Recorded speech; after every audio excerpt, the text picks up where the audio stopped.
트럼프 미국 대통령이 시진핑 중국 국가주석과 정상회담을 위해 9년 만에 베이징으로 향하고 있습니다. 또 종전 협상 교착이 길어지는 이란 전쟁 문제가 회담 테이블에 오를지 주목되는데요. 관련 내용 전문가들과 짚어보겠습니다. 강준영 한국외대 국제지역대학원 교수, 김덕일 고려대 아연 중동이슬람센터 연구위원 나오셨습니다. 어서 오십시오. 안녕하십니까? 네, 안녕하세요. 예. 자, 저희가 앞서 이제 청와대 그 브리핑 내용도 전해드렸는데 미중 정상회담을 하루 앞두고 스콧 베선트 미 재무장관 그리고 허리핑 중국 국무원 부총리가 각각 이끄는 미중 대표단이 우리나라에서 먼저 만났습니다. 거기에 앞서서 이제 이재명 대통령과 접견을 하기도 했는데 이 두 정상의 그 만남을 위한 준비 작업을 왜 우리나라를 선택을 했을까요? 사실은 실무 접촉이나 이런 거는 제3국에서도 많이 합니다. 그 전에도 특히 허리퐁 중국 부총리와 베센트 재무장관은 여러 군데서 만났거든요. 프랑스에서도 파리에서도 만났었고, 그러니까 전혀 뭐 특별한 거는 아닌데 문제는 베센트 장관이 일본을 거쳐서 한국을 오는 거예요. 네. 그러니까 사실 전반적인 분위기에서는 이 한미일 삼각 협력 구조가 있다라는 얘기를 하는 거고, 그걸 그냥 놔두면 중국 입장에서는 한국에서 뭔가 새로운 게 이루어져서 오면 안 되잖아요. 그러니까 허리퐁 중국 공무원 부총리도 이제 넘어와서 여기에서 실무 접촉을 하는 겁니다. 근데 전체적인 틀에서 보면 이게 사실은 이 정도 미중 간의 소위 뭐 역사성 회담이다 뭐 이제 이런 얘기들을 많이 네. 하는데, 지금 이 베센트는 재무장관이고요. 허리퐁 부총리도 경제를 주로 하는 시진핑의 복심이에요. 그러니까 이 문제를 더 이렇게 넓히는 게 아니고 미중 간의 현안 실무, 특히 무역 통상 뭐 이런 그 기술 패권 문제 이런 것들로 좀 압축하는 분위기를 이제 그 정상회담 하루 앞두고 이렇게 조율하는 네. 그런 형태니까 뭐 이상한 거는 절대 아니지만 지금 말씀하신 대로 왜 이 대목에 한국을 택해서 네. 하지? 그런데 이제 미국 측의 의도에 중국이 좀 반응을 하는 이제 그런 형태로 여기서 이루어진 게 아닌가 이렇게 생각을 합니다. 네. 이번 미중 정상회담이 사실 이란 전쟁 때문에 한 차례 미뤄진 상황이고요. 그리고 미뤄졌기 때문에 그 이전에 좀 트럼프 대통령 입장에서는 어느 정도는 매듭 짓고 시진핑 주석을 만나려고 했는데 뜻대로 되지 않은 상황입니다. 하지만 트럼프 대통령이 이번에 에어포스 원에 올라타면서 이란과 관련해서 중국의 도움은 필요하지 않다 이렇게 말을 했는데 이 속내가 좀 어디에 있다고 보십니까?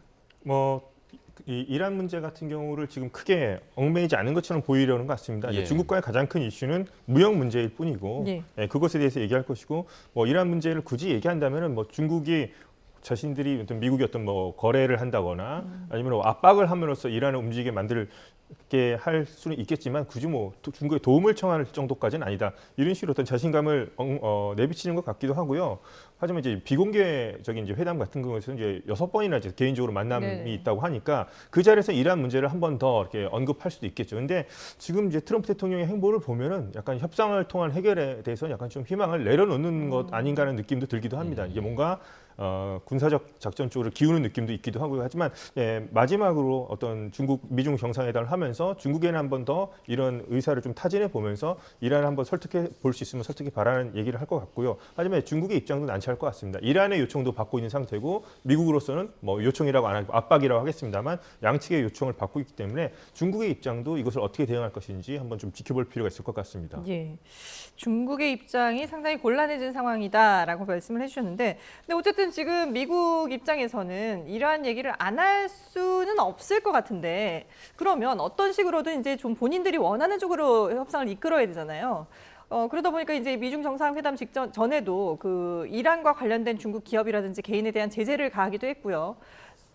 중국에 대해서도 충분히 이제 좀 약간의 압박을 통한 그런 협상 전략이 아닌가 싶은데요. 네, 뭐 당연히 그런 면이 존재합니다. 그리고 지금 이제 이 소위 군사적 작전으로 회귀 뭐 이런 것들을 트럼프 대통령의 입장에서는 워낙 화가 나고 자기가 받은 소위 이란의 소위 역제안이 받아들일 수 없고, 이란이 뭐 모르고야 했겠습니까? 네. 다 이제 전략적으로 하는 건데, 문제는 그거를 받아들일 수가 없고 또 군사적 작전을 했을 때 그러면 이란이 또 버티기로 간다거나 또 이렇게 되면은 그거는 안 하는 힘만 못 하게 되는 거거든요. 네. 이제 그러니까 그런 거는 생각을 하고 있겠지만 실행에 옮기기가 굉장히 어렵습니다. 그래서 이제 이런 상황에서 결국은 베센트 장관도 얘기했습니다만은 우리가 미국이 이란을 공습한 거를 장대한 분노 이렇게 예. 얘기했잖아요.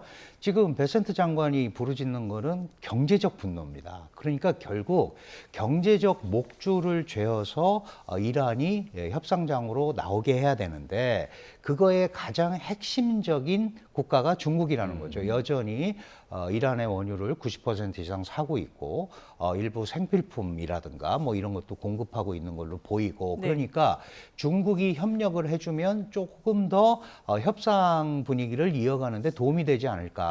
그런데 지금 김 의원께서도 말씀하셨습니다마는 중국이 미국 편을 들어서 지금 이 대목에서 그걸 할 이유가 크게 없는 거죠. 왜 크게 없냐 하면 여전히 어떤 방식으로 하든 이란이 그렇게 쉽게 굴복할 것 같지 않은 상황에서 미국 편을 드는 것은 중동 지역에서 반미, 그다음에 중국과 밀접한 관계를 유지하고 있는 이란을 잃는 것처럼 돼버리거든요. 네. 그러니까 그런 문제들은 표면적으로 크게 얘기하지 않을 겁니다. 다만 미국 입장에서는 어쨌든 애둘러서 얘기하든 아니면 비공개적으로 얘기하든 중국의 역할을 기대를 할 거고 중국은 전략적으로 내가 지금 이 대목에서 어떻게 행동하는 게 좋은지를 계산을 할 거기 때문에 그게 꼭 트럼프 대통령의 의도대로 갈 가능성 예. 이거는 미지수죠. 예, 네. 중국의 계산의 결과가 어떻게 나타날지 그 부분도 좀 관심이 가는 대목이고요. 그리고 지금 호르무즈 해협 상황 계속해서 그냥 똑같은 상황이 흘러가고 있는 그런 상황인데 지금 미 국무부에서 중국과 호르무즈 그 통행료 부과에 반대하기로 합의를 했다 이런 내용을 공개를 했는데 이게 지난달에 얘기가 예. 됐던 거더라고요. 예. 왜 지금 공개했을까요? 우선 미중 정상회담 하기 전에 앞서서 이미 실무진에서는 이런 얘기가 이제 합의됐다는 것. 그 예. 전부터 이제 얘기가 나왔던 얘기가 될 수 있겠고요. 이제 중국 같은 경우도 처음에는 뭐 미국 이란 전쟁이 일어나면서 뭐 최대 수혜자가 아니냐 했지만은 이제 유가가 같이 상승하면서 경제적으로 어려움을 겪고 있고요. 특히나 미국이 지금 이란에 대한 해상 역봉쇄를 하면서 이란산 원유가 그 동안에는 좀 국제 제재를 피해서 음성적으로 이렇게 공급을 받아왔었는데 그것도 차질을 빚는 경우도 있죠. 그래서 중국 쪽에서도 약간 경제적인 타격이 꽤 있고 미국도 제재가 들어오는 상황이기도 합니다. 근데 이 시점에서 이제 이란이 계속해서 주장하는 것이 호르무즈 해협에 대해서 우리 통행료 받아야 되고 여기에 대해 우리 권리가 있다고 얘기하는데 지금 뭐 왕이 외교부 장관 루비오 장관은 그 전에 이미 중국도 국제 수로의 어떤 자유로운 항행이라든가 이런 부분에 대해서 부정하진 않는 걸로 나오고 있죠. 그러니까 양측 간에 지금 협력이 있었다는 모습을 보여주고 있는 거거든요. 정상회담 전에. 그래서 외무부 차원, 국무부 차원에서는 이미 실무진들은 이미 얘기가 끝난 것이고 이제 미중 정상회담에서는 이 얘기가 이제 나올 필요가 없다. 이것은 이제 이란에 대한 압박이라 볼 수 있겠죠. 그래서 중국이 이란 편을 드는 것도 아니고 미국과 같이 요 의제만큼은 같이 협력을 통해서 이란을 압박하고 있다. 이런 식으로 해서 모습을 보여주는 거라 생각합니다. 이렇게 함으로써 우선은 미중 정상회담 전에 우선 이 호르무즈 해협 재개와 관련된 문제에 대해서 이란을 압박하는 것으로 볼 수 있겠고요. 이게 다만 이렇게 압박하는 것이 미국과 중국 간의 어떤 뭐 선언으로까지 나올 수 있겠습니다만은 이제 이것을 과연 또 이란이 이걸 받아들이고 인정할지는 조금 더 지켜볼 필요가 있을 것 같습니다. 예. 지금 뭐 이란 전쟁이 해결이 되지 않은 상황에서 미중 정상이 만나다 보니까 이란의 이 문제에 대해서 중국이 어떤 역할을 할 것이냐 관심 쏠리고 있습니다만은 사실 미중 간에 원래 다뤄야 되는 의제들이 상당히 많잖아요. 근데 네. 중국 공산당 기관지인 인민일보 칼럼을 보면 회담 의제를 타이완 경제 국제 현안 요 순서대로 나열을 했더라고요. 그러니까 중국 입장에서는 타이완이 지금 가장 우선적인 문제라고 보는 거군요. 기본적으로 이 대만, 타이완 문제에 대해서 미국 대통령의 입에서 중국이 원하는 답이 나오는 거를 제일 원하죠. 예를 들어서 대만이 독립하는 걸 반대한다라든가. 예. 근데 그런 거를 미국이 할 필요가 없잖아요. 전략적 모호성을 가지고 있으니까. 미국의 일관된 양안 정책은 어느 일방이 일방적으로 현상을 변경하는 데 반대한다는 겁니다. 사실은 엄밀하게 따져보면 그게 트럼프 대통령이나 그 이후에 바이든 행정부 들어서서 무력으로 현상 변경을 시도하지 마라라고 약간 변질이 됐던 거예요. 네. 근데 무력을 쓸 수 있는 데는 대만이 중국한테, 타이완이 중국한테 무력을 쓰기가 어렵잖아요. 그게 결국은 중국을 지칭하는 거거든요. 그런데 또 상대적으로 얘기하면 일방이 일방적으로 현상을 반대하지 말라는 말에 타이완도 지금의 현상을 뭐 독립을 한다든가 독립선언한다든가 그게 반대한다는 게 사실 들어있는 거예요. 그런데 그 말을 이 중국 입장에서는 미 대통령의 입에서 듣고 싶은 겁니다. 그 타이완 문제가 왜 이렇게 복잡하냐 하면 1979년 1월 1일 날 미중이 수교하면서 미 의회에서 대만의 지정학적 중요성 때문에 대만 관계법이라는 법을 만들었어요. 그 법에 의하면 현상을 유지하기 위해서 타이완의 안전에 대한 지원을 한다. 그것 때문에 무기도 팔고 그러는 거거든요. 네. 그런데 트럼프 대통령 일기 때 공격용 무기를 팔기 시작했어요. 드론이라든가 미사일 같은 거. 그전에는 뭐 탱크라든가 대만 자체 섬내 방어 무기만 팔았거든요. 그러니까 이게 그냥 놔두면 결국은 중국을 겨냥한 무기들이 가는 거예요. 지금 벌써 하이마스도 팔았잖아요. 그러니까 그 문제와 더불어서 이 하나의 자기들이 강조하는 하나의 중국 원칙, 중화인민공화국이 중국의 유일 합법 정부고 대만은 중국에 속한다. 이거에 대해서 명확한 답을 원하는데 그게 지렛대잖아요. 네. 그러니까 그거를 얘기하기가 굉장히 어려운 거죠. 그래서 이거는 기존의 원론적인 얘기를 할 수밖에 없는 거고, 그다음에 제일 이제 문제가 되는 게 이제 경제 문제잖아요. 특히 트럼프의 관세 정책 이런 건데 작년에 145대 125까지 갔다가 이제 겨우 봉합을 해서 그게 경주 에이펙 얘기에 회담을 하면서 이제 1년씩 유예하기로 했거든요. 만약에 미국 이란 전쟁이 아니면 미국은 아마 이거를 제일 앞에 내세웠을 거예요.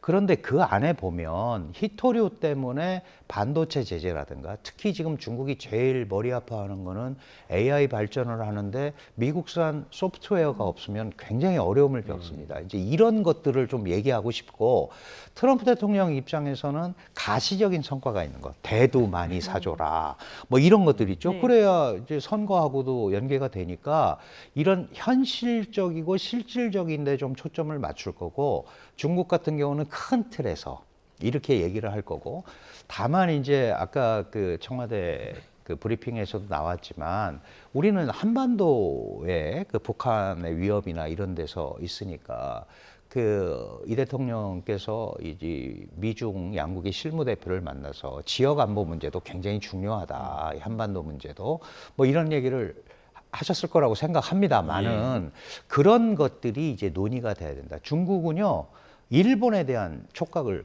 곤두세우고 있습니다. 일본의 다카이치 총리 이후에 소위 방위비가 늘어나고 미국과 아주 밀착을 하면서 소위 대만 유사, 타이완 유사가 일본 유사라고 했고 집중 이 군비를 투입하는 걸로 봐서 이게 군국주의화하는 거 아니냐 그런 얘기들을 꺼내고 싶겠죠. 네. 그런데 미국이 그거를 그대로 받아들일 리가 없기 때문에 서로 아마도 이제 다양한 논의가 되겠지만 관리된 경쟁을 하긴 하는데 우리가 서로 선을 넘지 않으면서 관리하는 그런 모습을 보여주는데 아마 양국이 초점을 맞추지 않을까 이렇게 판단이 됩니다. 네.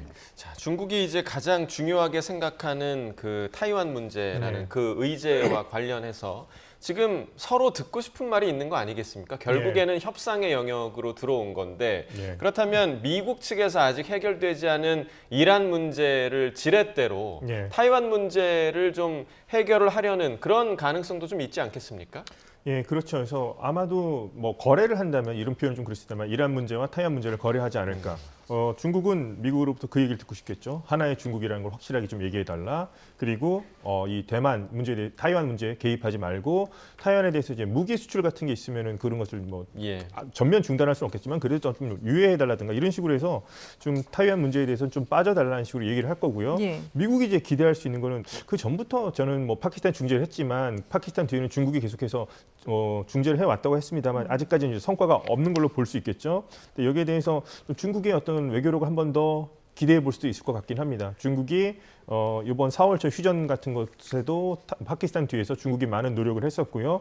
그리고 중동에서도 사우디와 이란이 단교에 있었을 때 2023년에 그걸 다시 국교를 복원시키는 것도 중국이 중재 역할을 했으니까요. 한번 트럼프 대통령은 중국에게 다시 한번 어떤 그러한 중요한 역할을 한번 할 수 있지 않느냐. 그래서 그런데 이 부분에 봤을 때 이제 호르무즈 해협 통행료 부과에 반대한다고 얘기를 했기 때문에 네. 이란이 약간 여기에 대해서 중국에 약간 의아한 표정을 지을 수도 있을 것 같고요. 그리고 핵 문제 같은 경우는 중국은 뭐 이란의 평화적인 핵 주권 같은 경우를 존중한다고 했습니다만 이것이 또 미국이 바라는 대로 이란에게 얘기를 했을 경우에 이란이 과연 설득을 당할지 또 예. 협상으로 나올지 그 부분에 대해서 중국도 한번 이 부분을 상당히 좀 조심스럽게 검토를 하면서 지금 전 세계 이복이 이란 문제 해결하는데 중국이 상당히 중요한 역할을 하고 있다고 네. 해서 지금 집중되어 있는 상황이기 때문에 중국도 어떻게 보면 외교력에 대한 어떤 좀 시험대에 오르지 않았나. 그래서 네. 한번 이번에 어떤 중국이 이란에 대한 어떤 긍정적인 어떤 생산적인 결과를 도출할 수 있을지 한번 네. 지켜볼 필요가 있을 것 같습니다. 지금 저희가 그래픽으로 미국의 3B, 중국의 3T라고 해서 이제 양국에서 목표로 하고 있는 그런 의제들을 정리를 해드렸는데 실제로 이제 내일